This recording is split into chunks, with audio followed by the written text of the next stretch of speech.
नमस्कार, जय हिंद फ्रेंड्स। मैं यशपाल सिंह बघेल आप सभी का हार्दिक स्वागत करता हूं आपके अपने YouTube channel exam with study में। फ्रेंड, जैसा कि आपको पता है, बीएड सेकेंड ईयर के लिए ऑब्जेक्टिव क्वेश्चन जो हैं सब्जेक्ट वाइज वो लेके आ रहे हैं, जिसमें दोस्तों आपका पहला प्रश्न पत्र चल रहा है BD 201।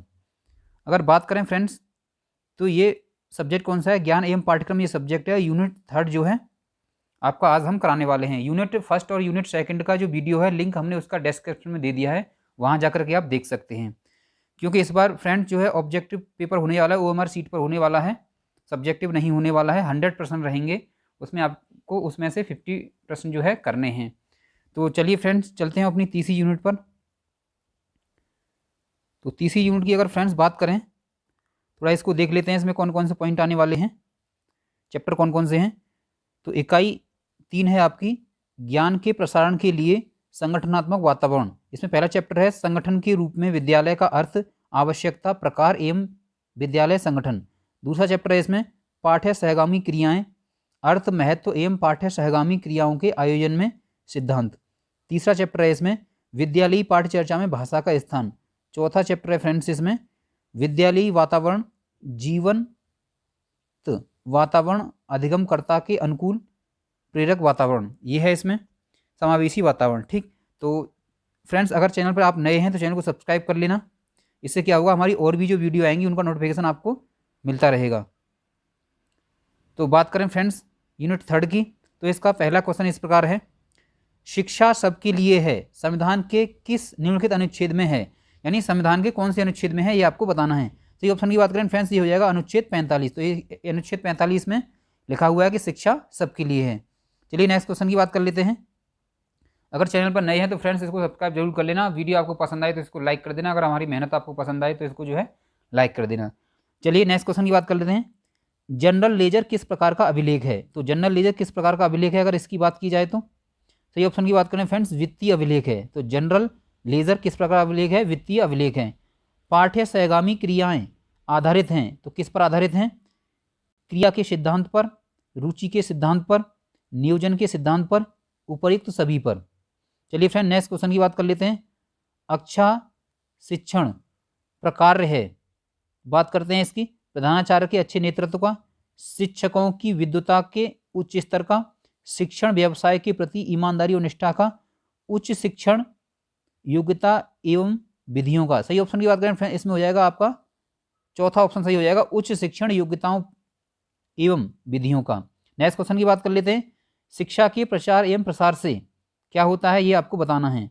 क्या होता है? लोकतंत्र मजबूत होता है, पहला ऑप्शन है। दूसरा ऑप्शन की बात करें तो आर्थिक विकास की दर बढ़ती है।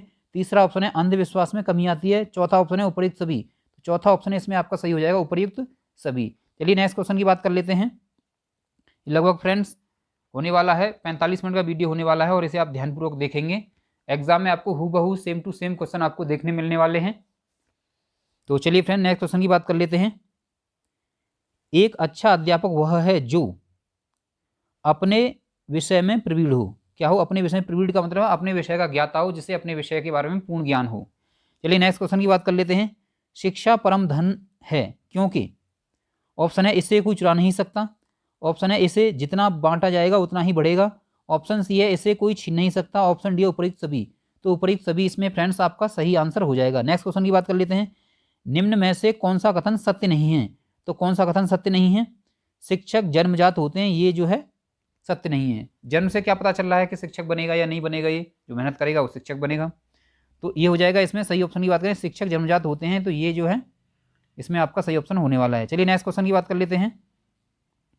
नेक्स्ट क्वेश्चन की अगर बात करें, आपके विचार में शिक्षा तभी सार्थक होगी जब वह, सही ऑप्शन की बात करें, छात्र केंद्रित हो। शिक्षा तभी सार्थक होगी, कब सार्थक होगी? जब वह छात्र केंद्रित हो। नेक्स्ट क्वेश्चन की बात कर लेते हैं। आपके विचार में शिक्षण क्या है? तो क्या है आपके विचार में शिक्षण? क्या है? एक कौशल है। नेक्स्ट क्वेश्चन, आपके विचार में प्राइमरी शिक्षा निःशुल्क करने से क्या होगा ये आपको बताना है। तो शिक्षा क्या होगा? साक्षरता बढ़ेगी। शिक्षक की योग्यता एवं आचरण का सबसे अच्छा मूल्यांकन करते हैं। शिक्षक जो होते हैं क्या करते हैं? शिक्षक की योग्यता एवं आचरण का सबसे अच्छा मूल्यांकन करते हैं। तो कौन करते हैं? उनके शिष्य करते हैं। क्योंकि जो शिष्य क्वेश्चन पूछते हैं, अगर टीचर जो है बता पा रहा है उसको, तो मान लो वो जो है अच्छा टीचर है, सही योग्यता है उसके अंदर। चलिए नेक्स्ट क्वेश्चन की बात कर लेते हैं। आपके विचार में शिक्षा का उद्देश्य होना चाहिए, शिक्षा का उद्देश्य क्या होना चाहिए? बालकों का सर्वांगीण विकास। ऑप्शन ए आपका सही हो जाएगा, ऑप्शन आ आपका पहला ऑप्शन सही हो जाएगा। नेक्स्ट क्वेश्चन की बात कर लेते हैं। स्कूलों में पर्यावरण शिक्षा आवश्यक है, क्यों आवश्यक है ये बताना है। छात्रों में पर्यावरण चेतना जगाने के लिए, छात्रों में क्या है, पर्यावरण चेतना जगाने के लिए पर्यावरण शिक्षा जो है परम आवश्यक है। चलिए नेक्स्ट क्वेश्चन की बात कर लेते हैं। किसने कहा कि विद्यालय समाज का लघु रूप है? तो किसने कहा, सही ऑप्शन की बात करें ड्यूवी ने कहा। किसने कहा? ड्यूवी ने कहा। चलिए नेक्स्ट क्वेश्चन की बात कर लेते हैं। विद्यालय संगठन के अंतर्गत किन तत्वों को साध्य की प्राप्ति के लिए उपलब्ध व सुव्यवस्थित किया जाता है? तो सही ऑप्शन की बात करें फ्रेंड्स, इन दोनों तत्वों को। तो दोनों तत्व कौन कौन से हैं? भौतिक तत्वों को, मानवीय तत्वों को। तो इसी प्रकार आपका ऑप्शन सी सही हो जाएगा, यानी सा सही हो जाएगा, इन दोनों तत्वों को। चलिए नेक्स्ट क्वेश्चन की बात कर लेते हैं। शिक्षा के चरित्र निर्माण के उद्देश्य से हमें विद्यालय में किस प्रकार की क्रियाओं का संगठन करना होगा? तो किस प्रकार की क्रियाओं का संगठन करना होगा? पाठ्य सहगामी क्रियाओं का, नैतिक व्यवहार का, सामाजिक क्रियाओं का, उपयुक्त सभी का। उपयुक्त सभी का इसमें फ्रेंड्स आपका सही ऑप्शन होगा। चलिए नेक्स्ट क्वेश्चन की बात कर लेते हैं। किसी संगठन में शैक्षिक पर्यवेक्षण किसके द्वारा किया जाता है? तो किसके द्वारा किया जाता है? प्रधानाचार्य के द्वारा किया जाता है। नेक्स्ट क्वेश्चन, विद्यालय की क्रियाओं को चलाने में कौन कौन से व्यक्ति मिलकर कार्य करते हैं? तो कौन कौन से व्यक्ति मिलकर कार्य करते हैं? शिक्षक, प्रधानाध्यापक, परिनिरीक्षण, उपयुक्त सभी। तो उपयुक्त सभी इसमें आपका सही आंसर हो जाएगा। चलिए नेक्स्ट क्वेश्चन, प्रबंधन का मुख्य तत्व है। तो प्रबंधन का मुख्य तत्व क्या है ये बताना है। नियोजन, संगठन, नियंत्रण, उपयुक्त सभी। तो उपयुक्त सभी इसमें क्या हो जाएगा? आपका सही ऑप्शन हो जाएगा। नेक्स्ट क्वेश्चन, विद्यालय संगठन का उद्देश्य बालकों को समाज के किन हितों की रक्षा करना सिखाना होता है? सही ऑप्शन की बात करें फ्रेंड्स, इन दोनों का। तो दोनों कौन कौन से हैं? पहला है समाज के आदर्शों का, दूसरा है समाज की मान्यताओं व मूल्यों का। नेक्स्ट क्वेश्चन, बाल केंद्रित शिक्षा को किस दिशा में विकसित किया जाता है? तो किस दिशा में विकसित किया जाता है? योग्यताओं की, अभिरुचि की, शक्तियों व संवेगों की, उपयुक्त सभी की। तो उपयुक्त सभी की इसमें सही ऑप्शन हो जाएगा। नेक्स्ट क्वेश्चन, विद्यालय में किन विषयों को महत्वपूर्ण स्थान प्रदान किया गया है? किन विषयों को महत्वपूर्ण स्थान प्रदान किया गया है? विज्ञान, प्रौद्योगिकी, इंजीनियरिंग, उपयुक्त सभी। तो उपयुक्त सभी इसमें सही आंसर आपका हो जाएगा। चलिए नेक्स्ट क्वेश्चन, शिक्षा का उद्देश्य बालकों को समाज का किस प्रकार का सदस्य बनाना होता है? तो किस प्रकार का सदस्य बनाना होता है? सक्रिय, उपयोगी, कुशल, उपयुक्त सभी। चलिए नेक्स्ट क्वेश्चन, विद्यालय संगठन बालक की विकासात्मक आवश्यकताओं को ध्यान में रखते हुए समाज के किन तत्वों पर आधारित होता है? तो किन तत्वों पर आधारित होता है? इन दोनों पर। तो दोनों कौन कौन से हैं? पहला है आदर्शों व आकांक्षाओं, दूसरा है आवश्यकताओं, मूल्यों व संस्कृतियों। नेक्स्ट क्वेश्चन, लोकतांत्रिक प्रशासन का सिद्धांत है। तो लोकतांत्रिक प्रशासन का सिद्धांत है, कौन सा सिद्धांत है? ऑप्शन पहला है आपका समानता का सिद्धांत, ऑप्शन दूसरा है स्वतंत्रता का सिद्धांत, ऑप्शन तीसरा है न्याय का सिद्धांत, ऑप्शन चौथा है उपयुक्त सभी। तो उपयुक्त सभी आपका सही आंसर होने वाला है। नेक्स्ट क्वेश्चन, शैक्षिक नियोजन का तात्पर्य है। तो शैक्षिक नियोजन का क्या तात्पर्य है ये बताना है। ऑप्शन ए समूह कार्य, ऑप्शन बी सर्वोत्तम विकल्प, ऑप्शन सी वैज्ञानिक परिवर्तन, ऑप्शन डी उपयुक्त सभी। तो उपयुक्त सभी इसमें फ्रेंड्स आपका सही आंसर होने वाला है। तो यह सही आंसर है। चलिए नेक्स्ट क्वेश्चन की बात कर लेते हैं। शैक्षिक नियोजन का तात्पर्य है, तो क्या तात्पर्य है ये अभी कर दिया हमने। इसमें कौन सा विकल्प था आपका? उपयुक्त सभी। नेक्स्ट क्वेश्चन, शैक्षिक पर्यवेक्षण का नवीनतम रूप कैसा है? तो नवीनतम रूप कैसा है? हस्तक्षेप रहित। तो शैक्षिक पर्यवेक्षण का नवीनतम रूप कैसा है? हस्तक्षेप रहित। विद्यालय प्रशासन के अर्थ को किस प्रकार व्यक्त किया जाता है? तो किस प्रकार व्यक्त किया जाता है? ये दोनों में कौन कौन से आएंगे? एक तो आएगा संकुचन आपका, संकुचित, और दूसरा आएगा व्यापक। तो विद्यालय प्रशासन के अर्थ को किस प्रकार व्यक्त किया जाता है? यानी संकुचित भी होता है और व्यापक भी होता है। विद्यालय प्रशासन के प्रमुख कार्य कौन से हैं? तो कौन से हैं? विद्यालय व्यवस्था नियोजन करना, दूसरा ऑप्शन है विद्यालय व्यवस्था का संगठन करना, तीसरा ऑप्शन है विद्यालय व्यवस्था का समन्वय व संचालन, चौथा ऑप्शन है उपयुक्त सभी। तो उपयुक्त सभी इसमें आपका सही आंसर हो जाएगा। नेक्स्ट क्वेश्चन की बात करते हैं। छात्र छात्र, शिक्षक छात्र, शिक्षक शिक्षक तथा शिक्षक निरीक्षक के संबंध को कौन संतुलित करता है? तो कौन संतुलित करता है अगर इसकी बात करें तो प्रधानाचार्य जो है संतुलित करता है। शेर बच्चे क्यूब की स्काउट आयु कितनी होती है? तो शेर बच्चे की स्काउट आयु कितनी होती है इसकी बात करें तो 7 से 11 वर्ष का होता है बच्चा। चलिए नेक्स्ट क्वेश्चन की बात कर लेते हैं। पाठ्य सहगामी क्रियाओं के अंतर्गत किन क्रियाओं को महत्व दिया जाता है। तो किन क्रियाओं को महत्व दिया जाता है? वाद विवाद, नाटक, खेलकूद, उपरिक्त सभी। तो उपरिक्त सभी इसमें आपका सही आंसर हो जाएगा। Next question, एच.सी. मैकॉन के अतिरिक्त पाठ्यक्रम क्रियाओं के विकास के कितने स्तर बताए हैं? किसने? एच.सी. मैकॉन ने अतिरिक्त पाठ्यक्रम क्रियाओं के विकास के कितने स्तर बताए हैं? तो कितने स्तर बताए हैं एच.सी. मैकॉन ने? इसकी अगर बात करें तो ये 3 स्तर बताए हैं। किसने? एच.सी. मैकॉन ने। नेक्स्ट क्वेश्चन की बात कर लेते हैं, पाठ्य सहगामी क्रियाओं के मुख्य उद्देश्य क्या हैं? तो मुख्य उद्देश्य क्या हैं? पहला है विद्यालय के शैक्षिक कार्यक्रमों को उन्नतशील बनाना, दूसरा है छात्रों में सुशासन उत्पन्न करना, तीसरा है बालकों के सर्वांगीण विकास में योगदान देना, चौथा है उपयुक्त सभी। तो उपयुक्त सभी इसमें आपका सही आंसर हो जाएगा। नेक्स्ट क्वेश्चन की बात कर लेते हैं, शरीर किन क्रियाओं से हष्टपुष्ट होता है? पहला है ड्रिल से, दूसरा है व्यायाम से, तीसरा है खेलकूद से, चौथा उपयुक्त सभी। तो उपयुक्त सभी इसमें आपका सही आंसर हो जाएगा। नेक्स्ट क्वेश्चन, स्काउटिंग के जन्मदाता कौन है? तो स्काउटिंग के जन्मदाता कौन है? सही ऑप्शन की बात करें फ्रेंड्स, ये हो जाएगा Robert Baden Powell. Next question, संगीत संबंधी पाठ्य सहगामी क्रियाएं कौन सी होती हैं? संगीत क्लब, बैंड क्लब, ऑर्केस्ट्रा, उपयुक्त सभी। तो उपयुक्त सभी क्या है? ये संगीत संबंधी पाठ्य सहगामी क्रियाएं हैं। चलिए नेक्स्ट क्वेश्चन की बात कर लेते हैं, पाठ्य सहगामी क्रियाओं से बालकों में कौन से नैतिक गुण विकसित होते हैं? तो कौन से नैतिक गुण विकसित होते हैं? धैर्य व ईमानदारी, सहनशीलता, न्यायप्रियता, उपयुक्त सभी। तो उपयुक्त सभी इसमें आपका सही आंसर हो जाएगा। नेक्स्ट क्वेश्चन, सुशासन से बालक में किन गुणों का विकास होता है? तो किन गुणों का विकास होता है? स्वयं पर नियंत्रण रखना, स्वयं पर नियंत्रण रखना, ये आपका क्या है? सही आंसर हो जाएगा। तो सुशासन से बालक में किन गुणों का विकास होता है? स्वयं पर नियंत्रण रखता है। अगर उसे सुशासन मिला है तो वो क्या है? स्वयं पर नियंत्रण रखेगा। चलिए नेक्स्ट क्वेश्चन की बात कर लेते हैं। नेक्स्ट क्वेश्चन की अगर बात करी जाए तो साहित्यिक क्रियाओं में कौन कौन सी क्रियाएं आती हैं? तो साहित्यिक क्रिया में कौन कौन सी क्रियाएं आती हैं? वाद विवाद प्रतियोगिता, कविता प्रतियोगिता, कवि गोष्ठी, उपयुक्त सभी। तो उपयुक्त सभी इसमें सही आंसर हो जाएगा। नेक्स्ट क्वेश्चन की बात कर लेते हैं, सामुदायिक क्रियाओं के अंतर्गत क्या क्या आते हैं? तो क्या क्या आते हैं सामुदायिक क्रियाओं के अंतर्गत? शिक्षा सप्ताह, स्वास्थ्य सप्ताह, साक्षरता सप्ताह, उपयुक्त सभी। तो उपयुक्त सभी इसमें क्या हो जाएगा? सही आंसर हो जाएगा। पाठ्य सहगामी क्रियाओं में विविध क्लब कौन कौन से होते हैं? तो विविध क्लब कौन कौन से होते हैं? उपयुक्त सभी होते हैं। उपयुक्त सभी में क्या है? रेडियो फोटो संग्रह क्लब। चलिए नेक्स्ट क्वेश्चन की बात कर लेते हैं, निम्नलिखित में से विद्यालय में सकारात्मक वातावरण के लिए आवश्यक है? तो क्या आवश्यक है सकारात्मक वातावरण के लिए? आत्मानुशासन जो है आवश्यक है। नेक्स्ट क्वेश्चन, विद्यालय वातावरण का कौन सा प्रकार विद्यालय के लिए अनुपयुक्त होता है? तो कौन सा प्रकार अनुपयुक्त होता है? बंद वातावरण, यानी बंद वातावरण नहीं होना चाहिए विद्यालय के लिए।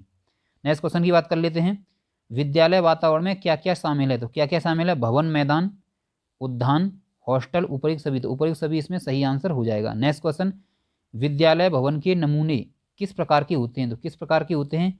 ENI, LTHU, ये दोनों। तो ये दोनों आपका सही हो जाएगा। ये दोनों कौन कौन से? ENI और दूसरा है आपका LTHU। चलिए नेक्स्ट क्वेश्चन की बात कर लेते हैं, विद्यालय किस वातावरण से दूर होना चाहिए? तो किस वातावरण से दूर होना चाहिए? नाले से, नहर से, बड़ी सड़क से, उपयुक्त सभी से। उपयुक्त सभी से दूर होना चाहिए। 160 छात्र हेतु भवन का क्षेत्रफल कितने एकड़ होना चाहिए? तो कितने एकड़ होना चाहिए? 2/3 एकड़ होना चाहिए। विद्यालय प्लांट अथवा वातावरण के आवश्यक तत्व हैं? तो कौन कौन से आवश्यक तत्व हैं? औचित्य व सुरक्षा, समन्वय व निपुणता, सुंदरता व लोचशीलता, उपयुक्त सभी। तो उपयुक्त सभी इसमें सही आंसर हो जाएगा। नेक्स्ट क्वेश्चन, लैंग्वेज शब्द की उत्पत्ति किस लैटिन शब्द से हुई है? तो किस लैटिन शब्द से हुई है? लैंग्वा से हुई है। इंपोर्टेंट क्वेश्चन है, ध्यान रखेंगे इसे। लैंग्वेज शब्द की उत्पत्ति किससे हुई है? लैंग्वा से हुई है। नेक्स्ट क्वेश्चन, हिंदी को किस प्रकार की भाषा माना गया है? तो किस प्रकार की भाषा माना गया है इसको? सही ऑप्शन की बात करें फ्रेंड्स, बा एवं सा दोनों। तो बा और सा कौन सी है? एक तो सरकारी भाषा और दूसरा राजभाषा। तो इस क्वेश्चन को ध्यान रखेंगे, हिंदी क्या है? राजभाषा है, राष्ट्रभाषा नहीं है। इसको आप ध्यान रखेंगे, इंपोर्टेंट क्वेश्चन रहेगा एग्जाम के लिए। नेक्स्ट क्वेश्चन की बात कर लेते हैं, किसने कहा कि ध्वन्यात्मक शब्दों द्वारा विचारों की अभिव्यक्ति ही भाषा है? तो किसने कहा था? ये क्रोच ने कहा था। किसने कहा था? क्रोच ने कहा था। भारत की जितनी भी प्रादेशिक भाषाएं हैं वे किस भाषा से उपजी हैं? तो ये किस भाषा से उपजी हैं? संस्कृत भाषा से उपजी हैं। भारत की जितनी भी भाषाएं हैं, प्रादेशिक भाषाएं हैं। नेक्स्ट क्वेश्चन, महर्षि दयानंद सरस्वती ने हिंदी को किस प्रकार की भाषा माना है? तो किस प्रकार की भाषा माना है? दयानंद सरस्वती ने आर्य भाषा माना है। इन्होंने आर्य समाज की भी स्थापना करी थी। किसने? स्वामी दयानंद सरस्वती ने। चलिए नेक्स्ट क्वेश्चन की बात कर लेते हैं। भाषा के संबंध में कौन सा कथन सही नहीं है? तो कौन सा कथन सही नहीं है? भाषा स्थायी होती है, ये कथन जो है सही नहीं है। नेक्स्ट क्वेश्चन, विदेशी भाषाओं में किन भाषाओं की गणना की गई? तो किन भाषाओं की गणना की गई? जापानी, चीनी, फ्रांसीसी, रूसी, स्पेनिश, अंग्रेजी, उपयुक्त सभी। तो जितनी भी भाषाएं दे रखी हैं इसमें ये क्या हैं? सब विदेशी हैं, इसीलिए उपयुक्त सभी आपका आंसर हो जाएगा। नेक्स्ट क्वेश्चन, प्रयोग की दृष्टि से भाषा के कितने रूप हैं? तो भाषा के कितने रूप हैं? 2, 4, 5, 7। तो सही ऑप्शन की बात करें फ्रेंड्स, 7 रूप हैं। प्रयोग की दृष्टि से अगर भाषा के रूप की बात करिए तो कितने हैं? 7 रूप हैं। आगे बात करते हैं, प्राचीन भाषा को किस नाम से जाना जाता है? तो किस नाम से जाना जाता है प्राचीन भाषा को? मूल भाषा के नाम से जाना जाता है। चलिए नेक्स्ट क्वेश्चन की बात कर लेते हैं। बेलार्ड ने मातृभाषा को कितने भागों में विभाजित किया है? तो बेलार्ड ने मातृभाषा को कितने भागों में विभाजित किया? तो ये 2 भागों में विभाजित किया। किसने? बेलार्ड ने। हिंदी भाषा की बोलियां कौन सी हैं? तो बोलियां कौन सी हैं हिंदी भाषा की? ब्रज, अवधी, भोजपुरी, उपयुक्त सभी। तो उपयुक्त सभी इसमें आपका सही आंसर हो जाएगा। संविधान के किस अनुच्छेद के अनुसार हिंदी भाषा हमारी राजभाषा है? तो किस अनुच्छेद के अनुसार? अनुच्छेद 243। ये भी क्वेश्चन आपका इंपॉर्टेंट रहेगा, 2018 में ये आ भी चुका है। किसके अनुसार भाषा वह व्यापार है जिससे हमें वर्णात्मक व व्यक्त शब्दों के द्वारा अपने विचार प्रकट करते हैं? तो कौन सा आंसर सही हो जाएगा इसमें? महर्षि पतंजलि। चलिए नेक्स्ट क्वेश्चन की बात कर लेते हैं। भारतीय संविधान में हिंदी को कौन सा दर्जा दिया गया है? तो कौन सा दर्जा दिया गया है? राजभाषा का। मैंने पहले ही बताया था हिंदी को राष्ट्रभाषा नहीं करेंगे, हिंदी को क्या करेंगे? राजभाषा करेंगे। चलिए नेक्स्ट क्वेश्चन की बात कर लेते हैं। भाषा का प्रथम रूप क्या है? तो भाषा का प्रथम रूप क्या है अगर बात करें तो भाषा का प्रथम रूप है मातृभाषा। सबसे पहले बच्चा जो पैदा होता है वो मातृभाषा ही सीखता है। नेक्स्ट क्वेश्चन की बात करते हैं। अवधी, ब्रज एवं भोजपुरी आदि कैसी भाषाएं कहलाती हैं? तो कैसी भाषाएं कहलाती हैं? ये जनपद भाषा कहलाती हैं। निम्नलिखित में माँ से ली गई भाषा कहलाती है। तो माँ से ली गई भाषा क्या कहलाएगी? मातृभाषा कहलाएगी। मातृ माने माता होता है ना, तो मातृभाषा कहलाएगी। त्रिभाषा सूत्र प्रस्तुत किया गया, तो कब प्रस्तुत किया गया था? 1956 में। सरकार द्वारा, भारत सरकार ने मंडल द्वारा निर्मित त्रिभाषा सूत्र को कब स्वीकार किया गया? तो 12 साल बाद स्वीकार किया गया था, 1968 में। चलिए नेक्स्ट क्वेश्चन की बात कर लेते हैं। स्वीकृत त्रिभाषा सूत्र के अंतर्गत माध्यमिक शिक्षा के प्रत्येक बालक को कितनी भाषाएं अनिवार्य रूप से पढ़नी होंगी? तो कितनी भाषाएं अनिवार्य रूप से पढ़नी होंगी? 4 भाषाएं। किसको? माध्यमिक शिक्षा के प्रत्येक बालक को कितनी भाषाएं पढ़नी होंगी? 4 भाषाएं पढ़नी होंगी। हिंदी भाषा क्षेत्र में कितनी बोलियां हैं? तो हिंदी भाषा क्षेत्र में कितनी बोलियां हैं अगर इसकी बात करें तो 18 बोलियां हैं। टोटल अगर भाषाओं की बात करी जाए तो जो संविधान में है वो अब तक कितनी है? 22 भाषाएं हैं। तो कंफ्यूज नहीं होना है, हिंदी क्षेत्र में कितनी बोलियां हैं? तो 18 बोलियां हैं। चिंतन की योग्यता भाषा की अन्य योग्यताओं से कैसा संबंध है? तो कैसा संबंध है? सीधा संबंध है। चलिए नेक्स्ट क्वेश्चन की बात कर लेते हैं। अगर वीडियो आपको अच्छा लग रहा है तो वीडियो को लाइक करेंगे। इस चैनल पर फ्रेंड्स अगर आप नए हैं तो इसको सब्सक्राइब जरूर करेंगे आप। अगर वीडियो अच्छा लग रहा है तो इसको शेयर भी कर देना, जो भी बीएड सेकेंड ईयर वाले स्टूडेंट हैं जिनको इस वीडियो की ज़रूरत है। चलिए नेक्स्ट क्वेश्चन की बात कर लेते हैं। विद्यालय में कितनी भाषाएं पढ़ाई जाएँ? तो कितनी भाषाएं पढ़ाई जाएँ? 4 भाषाएं पढ़ाई जाएँ। संस्कृत विद्वानों की भाषा को किस नाम से जाना जाता है? तो किस नाम से जाना जाता है? देववाणी के नाम से जाना जाता है। संस्कृत विद्वानों की जो भाषा है उसको किस नाम से जाना जाता है? देववाणी के नाम से जाना जाता है। नेक्स्ट क्वेश्चन, बच्चों के लिए सबसे आसान भाषा है, तो सबसे आसान भाषा बच्चों के लिए कौन सी है? मातृभाषा है। ध्वनि, शब्द एवं वाक्य रचना का ज्ञान हिंदी शिक्षण में किस उद्देश्य के अंतर्गत आते हैं? तो किस उद्देश्य के अंतर्गत आते हैं? ज्ञानात्मक के अंतर्गत आते हैं। चलिए नेक्स्ट क्वेश्चन की बात कर लेते हैं।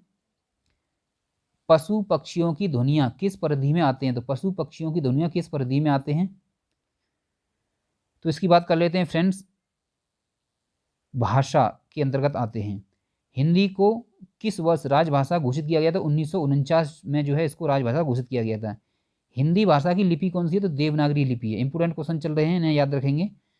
सीमित क्षेत्र में बोले जाने वाली भाषा को क्या कहते हैं? तो क्या कहते हैं?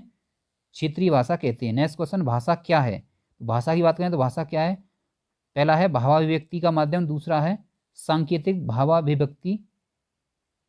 तो अगर सही ऑप्शन की बात करें फ्रेंड्स, आ और बा दोनों हो जाएगा, यानी जो पहला है और दूसरा है वो दोनों सही हैं, इसीलिए तीसरा इसमें जो है सही कर दिया गया है।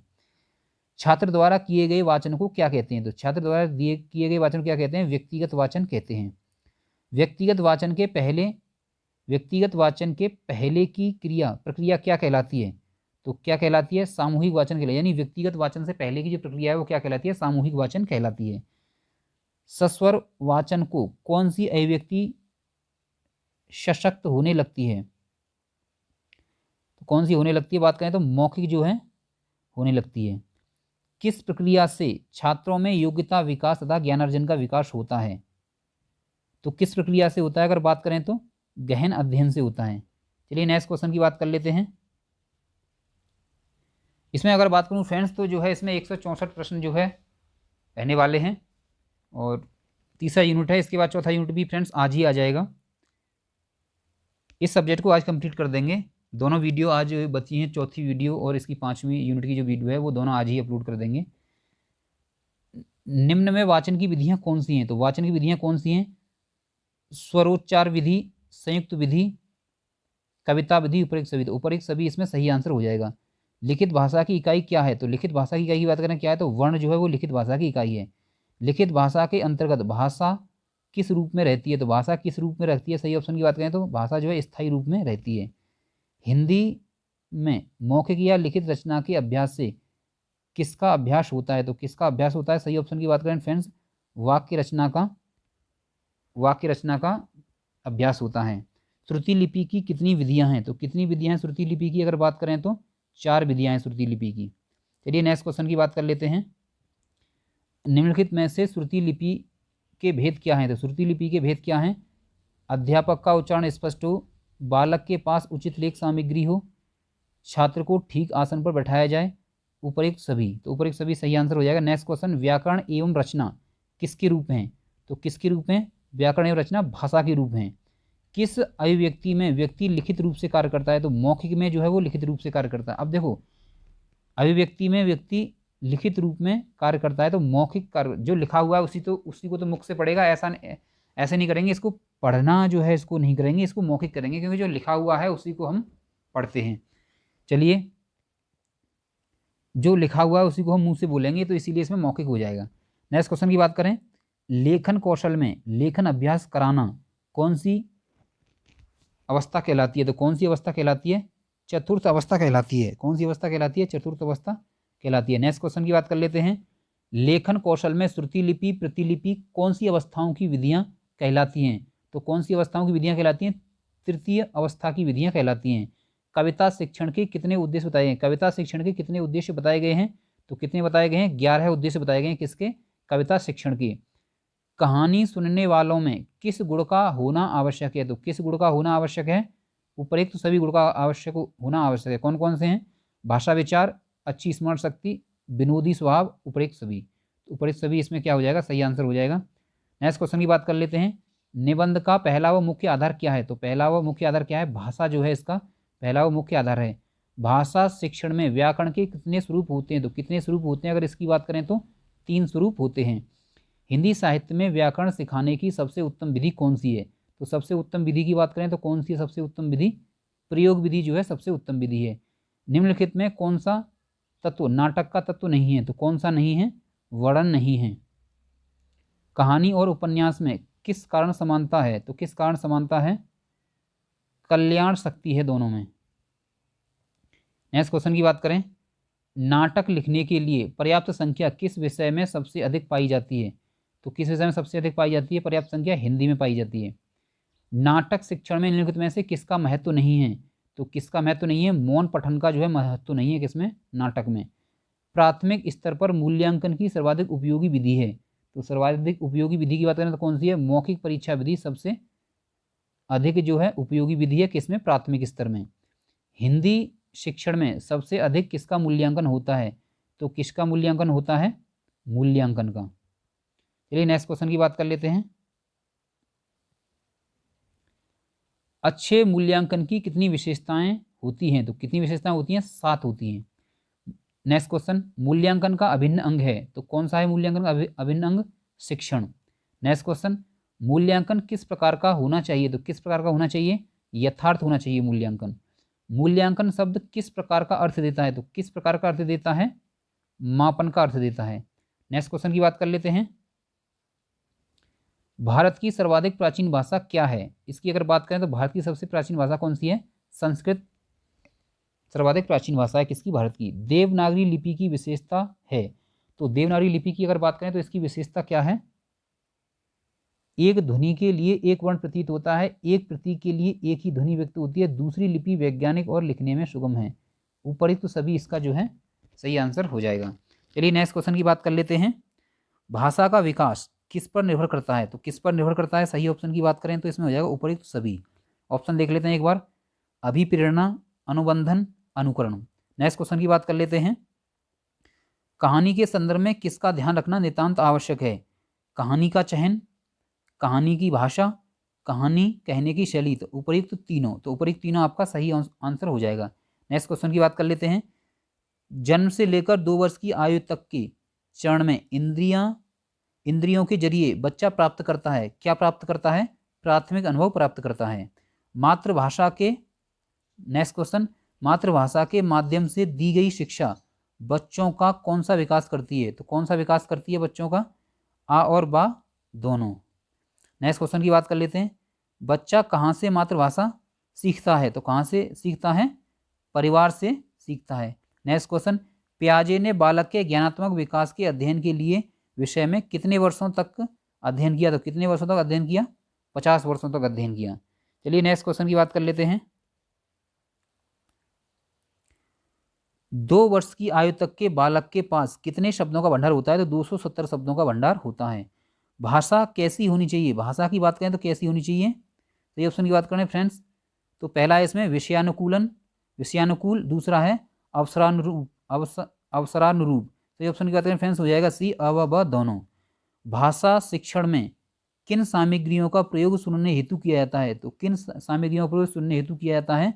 उपर्युक्त सभी, उपर्युक्त सभी। नेक्स्ट क्वेश्चन की बात कर लेते हैं। विद्वानों ने लेखन शिक्षण की कितनी प्रणालियों को स्वीकार किया है? तो कितनी प्रणालियों को स्वीकार किया है? सही ऑप्शन की बात करें फ्रेंड, 2 प्रणालियों को स्वीकार किया है। चलिए नेक्स्ट क्वेश्चन की बात कर लेते हैं। ब्रजभाषा मूलतः कहाँ की भाषा है? तो ब्रजभाषा मूलतः अगर बात करें तो कहाँ की भाषा है ब्रजभाषा? तो ये ब्रज प्रदेश की भाषा है। नेक्स्ट क्वेश्चन, भाषाई ध्वनि कहाँ से उत्पन्न होती है? तो भाषाई ध्वनि कहाँ से उत्पन्न होती है? वक्ता के वाग यंत्र से। प्रत्येक स्वर व व्यंजन को क्या कहते हैं? तो प्रत्येक स्वर और व्यंजन को क्या कहते हैं? अक्षर कहते हैं। कक्षा में आप कैसे प्रश्न पसंद करेंगे? तो कैसे पसंद करेंगे? जिनका उत्तर देने के लिए छात्रों को कुछ सोचना पड़े। तो द आपका सही आंसर हो जाएगा। चलिए नेक्स्ट क्वेश्चन की बात कर लेते हैं। शिक्षक को अनुसंधान की ओर रुचि रखनी चाहिए क्योंकि इससे बात कहें तो शिक्षक के ज्ञान का विकास होता है।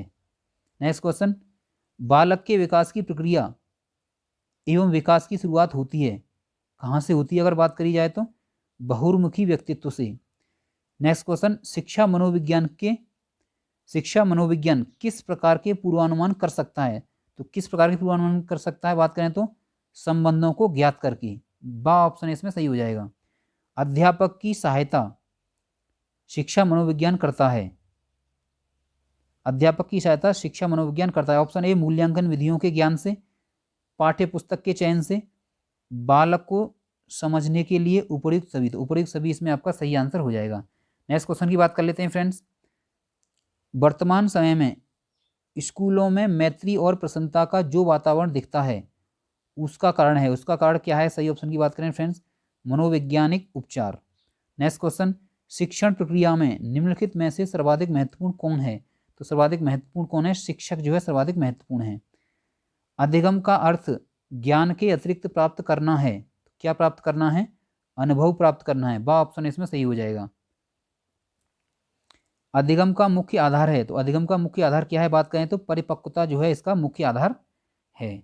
चलिए नेक्स्ट क्वेश्चन की बात कर लेते हैं।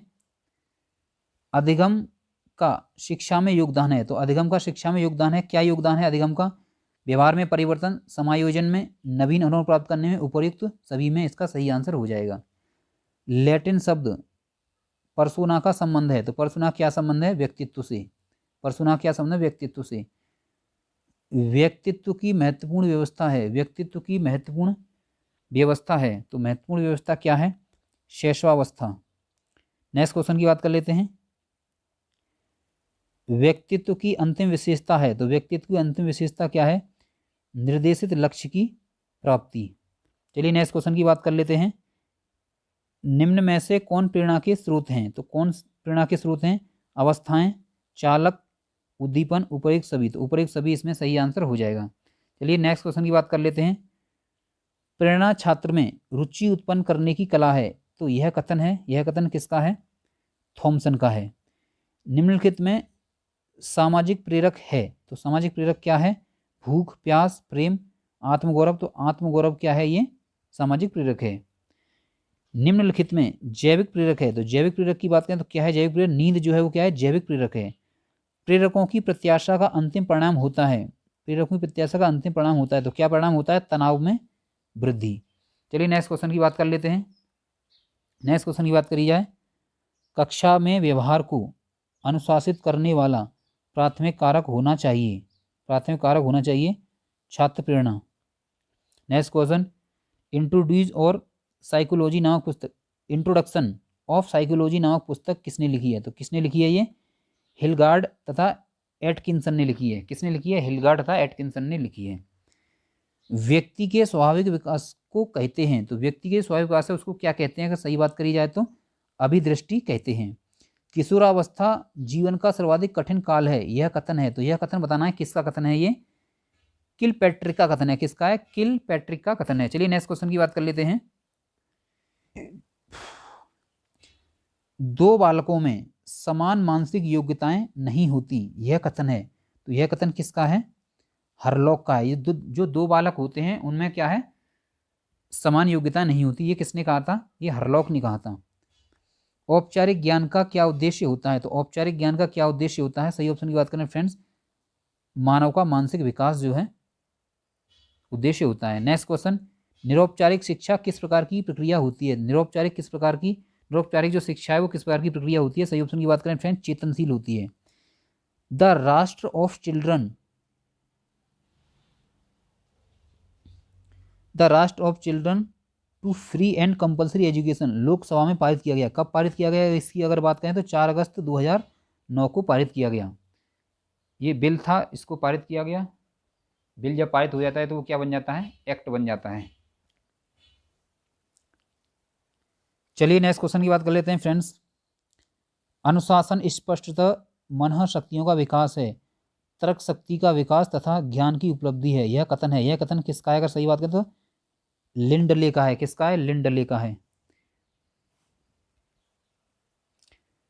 किसने महाविद्यालय प्रबंध एवं प्रशासन के सिद्धांत प्रतिपादित किए? तो किसने किए? एडमंसन ने। किसने किए? एडमंसन ने। जितना अच्छा आप कर सकते हैं करें, किसने कहा? तो किसने कहा? ये जॉन वेस्ली ने कहा। किसने कहा कक्षा ऐसा स्थान है जहां छात्र अपने जीवन निर्माण काल के अधिकतर समय व्यतीत करते हैं? किसने कहा? ये शिक्षाविद फिलिप जैक्सन ने कहा। किसने कहा? शिक्षाविद फिलिप जैक्सन ने कहा। चलिए नेक्स्ट क्वेश्चन की बात कर लेते हैं। दंड एक बुरी वस्तु है, उसकी अवहेलना भी की जानी चाहिए, किस दार्शनिक के अनुसार है ये? अगर बात करें तो किस दार्शनिक? पी रेन के अनुसार है ये। जिस प्रकार सेना के अस्तित्व के लिए अनुशासन होना आवश्यक है, उसी भांति अनुशासन विद्यालय के लिए महत्वपूर्ण है, किसका कथन है ये? तो पी रेन का कथन है। छात्र क्रिया द्वारा सरलता से सीखते हैं, क्योंकि छात्र क्रिया स्वयं करते हैं। नेक्स्ट क्वेश्चन, यदि कोई छात्र अकारण ही अपने साथ दुर्व्यवहार करे, आपके साथ दुर्व्यवहार करे, तो आप क्या करेंगे? उसे तत्काल पीट देंगे, उसकी शिकायत प्रधानाध्यापक से करेंगे, नेक्स्ट स्लाइड पर है इसका बाकी जो है, उसकी शिकायत उसके अभिभावक से करेंगे, यह जानने की कोशिश करेंगे छात्र ऐसा क्यों कर रहा है। तो इसमें जो है लास्ट ऑप्शन आपका सही हो जाएगा, द, यह जानने की कोशिश करेंगे कि छात्र ऐसा क्यों कर रहा है। नेक्स्ट क्वेश्चन, छात्रों में चोरी करने की आदत को कैसे दूर किया जा सकता है? तो कैसे दूर किया जा सकता है? तो ये ऑप्शन की बात करें फ्रेंड्स, बालकों को पारितोषिक देकर। नेक्स्ट क्वेश्चन, विद्यालय में शिक्षण प्रणाली अपनाने का आधार है, तो क्या आधार है विद्यालय में शिक्षण प्रणाली अपनाने का? सही ऑप्शन की बात करें फ्रेंड्स, शिक्षकों का विकास एवं उनका मानसिक स्तर। आ ऑप्शन इसमें आपका सही हो जाएगा। चलिए नेक्स्ट स्लाइड की बात कर लेते हैं, और ये लास्ट स्लाइड रहेगी फ्रेंड्स हमारे जो है इस क्वेश्चन की। संवेदना ज्ञान की पहली सीढ़ी है, यह किसने कहा था, यह कथन किसका है, ये बताना है। संवेदना ज्ञान की पहली सीढ़ी है, यह मानसिक विकास है, ये कथन नहीं है, ये इसमें आगे पूरा करना है, यह मानसिक विकास है। नेक्स्ट क्वेश्चन, तर्क जिज्ञासा तथा निरीक्षण शक्ति का विकास होता है, तर्क जिज्ञासा तथा निरीक्षण शक्ति का विकास होता है। सही ऑप्शन की बात करें फ्रेंड्स, 11 वर्ष की आयु में। दो बालकों में समान मानसिक योग्यताएं नहीं होती, कथन है, किसका कथन है ये। सही ऑप्शन की बात करें फ्रेंड्स, हरलॉक का, भी थोड़ी देर पहले ही बताया था, ये किसका है, हरलॉक का है। चलिए तो फ्रेंड्स ये आज जो है क्वेश्चन पूरे होते हैं। तो इस प्रकार हमने फ्रेंड्स आपका जो थर्ड यूनिट था ये हमने जो है कंप्लीट करा दिया है। यहाँ पर अगर रेस्पॉन्स सही आया तो अगला यूनिट का वीडियो हम जल्दी लेके आएंगे, अगर रेस्पॉन्स नहीं आया तो फ्रेंड्स वीडियो आना मुश्किल हो जाएगा। तो इसी प्रकार दोस्तों चैनल पर नए हैं तो हमारे चैनल को आप बात करें तो एग्जाम विद स्टडी चैनल को आप लाइक करें, शेयर करें, और फ्रेंड्स इसको सब्सक्राइब करना ना भूलें, इससे आपको नोटिफिकेशन मिलता रहेगा। तो इसी के साथ दोस्तों कंप्लीट वीडियो देखने के लिए आपका बहुत बहुत धन्यवाद। आप स्वस्थ रहें, मस्त रहें, धन्यवाद।